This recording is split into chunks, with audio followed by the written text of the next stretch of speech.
가지고 있습니다. 그럼 박사님 좀 오늘 말씀 잘 들었습니다. 말씀 전부 다 듣고 보니까 아까 장군이라고 부르지 말라고 하셨는데 민장군님이라고 부를 수밖에 없는 것 같습니다. 오늘 저 주제와 관련해서 시간도 다 됐고 그래서 배경적인 이야기를 빼고 요점만 간단히 질의를 좀 하겠습니다. 오늘 들으면서 군에 오랫동안 복무하셨던 분들의 동일이나 남북관계에 관한 일단의 어떤 관을 바라볼 수 있는 계기도 된다고 생각을 합니다. 오늘 그 주제는 군사 관점에서 본 독일 통일의 교훈이었습니다. 우리가 이것을 보는 이유는 아마 독일 통일의 어떤 그 교훈을 우리에도 한번 찾아보자는 뜻에서 있을 것이라고 생각을 합니다.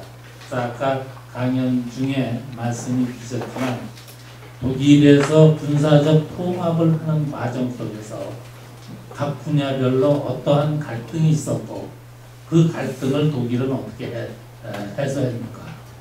그것을 비교해봤을 때 남북한 간의 군사적 통합을 했을 때 우리는 어떠한 갈등들이 각 분야별에서 나타날 것이고 그 갈등에 대한 해법은 어떠한 것인가 하는 것을 좀 생각하신 게 있으시면 말씀해 주시면 감사하겠습니다. 물론 생각은 참 많이 했습니다만 답은 아직 안 나왔습니다.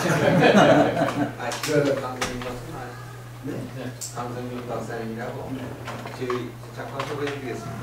저희 연구소 이사님이시면서 또 북한연구학회라는 게 있습니다.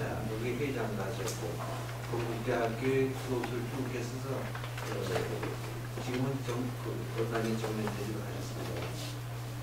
좋은 책도 많이 쓰시고 북한 문제에 관해서 우리나라 최고 전문가들이 하나 계십니다. 저희 연구소에서 이사님을 모시고 저를 비롯해서 많은 분들이 참 아주 다양한 생각을 해주십니다. 아주 좋은 말씀 드리는 것 같습니다. 네, 죄송합니다만 한마디로 요약해서 제가 답변할 때 질문이 뭡니까? 한마디로 요약해서 간단히 더 답변하겠습니다. 군사 통합에서 나타난 그 독일에서의 갈등 각 분야별로 지금 아까는 군사적 측면만 말씀하셨는데 군사 통합에 따라서 경제 부분, 정치 부분, 사회 부분에서도 군사 통합이 갈등을 가져왔을 것으로 알고 있습니다. 그리고 그것을 독일에서는 어떻게 해소했는가? 한 발 더 나와서 우리 한국에서 남북한 간에 군사 통합을 했을 때 어떠한 갈등들이 나타날 것으로 생각하고 그에 대한 해법은 무엇인가 하는 것입니다. 참 답변하면 내가 나왔을 때 돈입니다. 돈이 완전입니다. 돈 없으면 돈이 못합니다.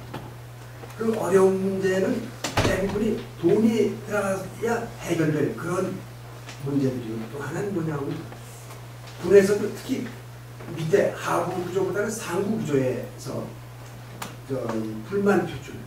근데 그렇다고 해서 뭐 어떻게 하겠다는 게 아니라 아주 그 지휘 계통을 통해서 그 협상하는 테이블에 의견 표출을 강하게 하는 겁니다. 대표적인 인물이 동독의 국방차관.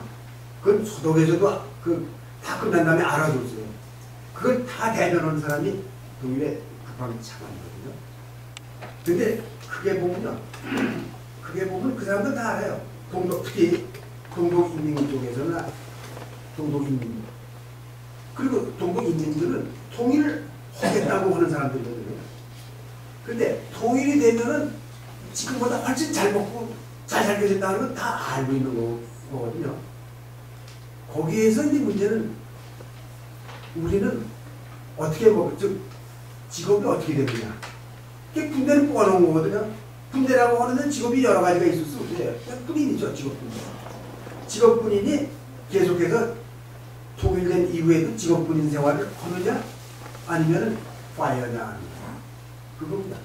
근데 그거는 어떻게 협상을 할 수가 없어요. 동독에서 국방차관이 아주 인원것이 제시한 겁니다. 얼마까지는 우리를 포함시켜라.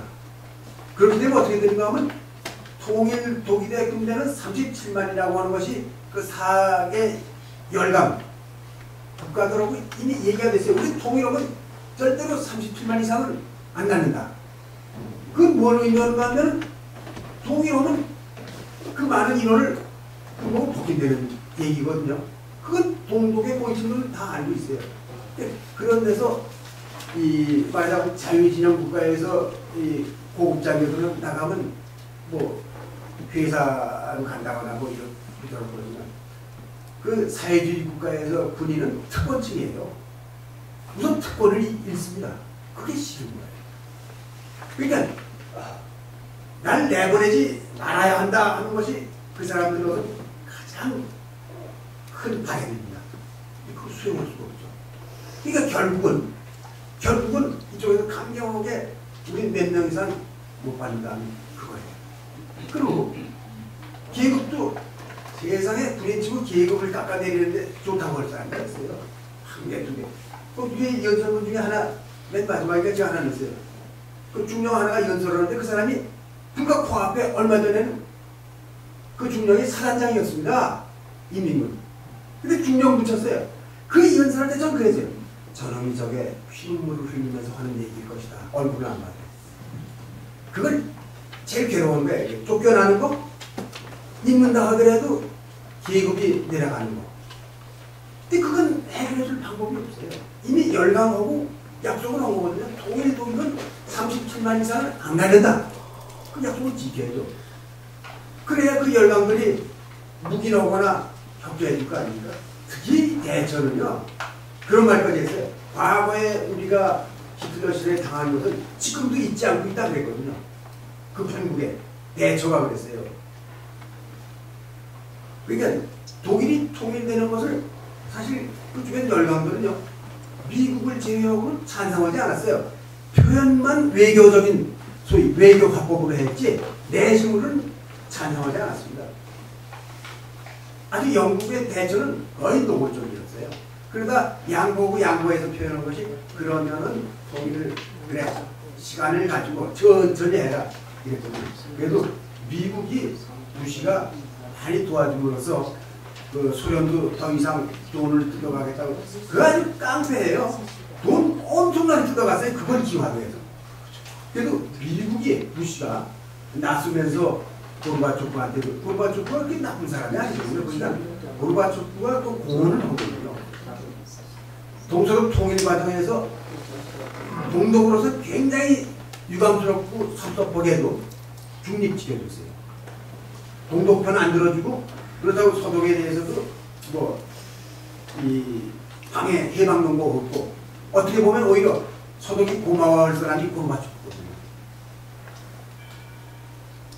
죄송합니다. 뭐 답이라는 게 뭐 거기에 나올 만한 거 없어요. 하여튼 그 직업군인이라는 것은 공산지형이나 우리나 그 직업을 계속 가지려고 하는 것과 계급을 유지하거나 더 높였으면 승진했으면 좋겠다는 건데 좀 반대를 감수하거나 포기해요. 무슨 말인가 하면 쫓겨나거나 있어도 계급은 강등당한다. 이건 타협의 여지가 없이 결정된 거예요. 그러니까 이제 한 계급이 내려가니까 그러니까 대령이 중령이 되느냐 소령이 되느냐의 문제가 나오는 거예요. 여기 지금 그 중령 하나가 그 뭐 얘기한 걸 제가 적어 놓습니다만 그게 며칠 전에 사단장 하는 사람이에요. 그게 중령을 붙이고 뭐 이런저런 얘기를 하는 거예요. 또 연대장이 말입니다. 연대장이 독일되고 나서 대위 붙이고 중대장을 하는 거예요. 그래도 나가는 것보다는 낫다 뭐 이런 거겠죠. 그것을 직업군인 출신에 제가 생각할 때는요. 이건 죽고 싶은 정도예요. 어떻게 연대장이 중대장을 합니까? 아니 며칠 전까지 인민군 차단장을 하는 사람이 독일에 내려와 중령 붙이고 뭐 회의에서 뭐 발언을 해요. 제가 그때 보진 않았지만 저는 피를 흘리면서 이 얘기를 했거든요. 이건 참 남의 일 같지가 않아요. 이게 남의 일 같지 않은데 우리도 통일할 때는 어쩌면 비슷한 어려움을 이북의 군인이라고 뭐 그렇게 다르겠습니까? 더군다나 특권층이니까 계속 그 특권을 쥐고 싶어 하겠죠. 그걸 우리가 어떻게 허용합니까? 민주주의 국가에서 허용 못해요. 그럼 저쪽에서 나올 수 있는 건 둘 중에 하나예요. 자기가 스스로 죽거나 아니면 한번 붙는 거겠죠. 그걸 막는 것은 이쪽에 힘밖에 없다. 그런 말씀입니다. 이게 도로암 타구인데 그거 그겁니다.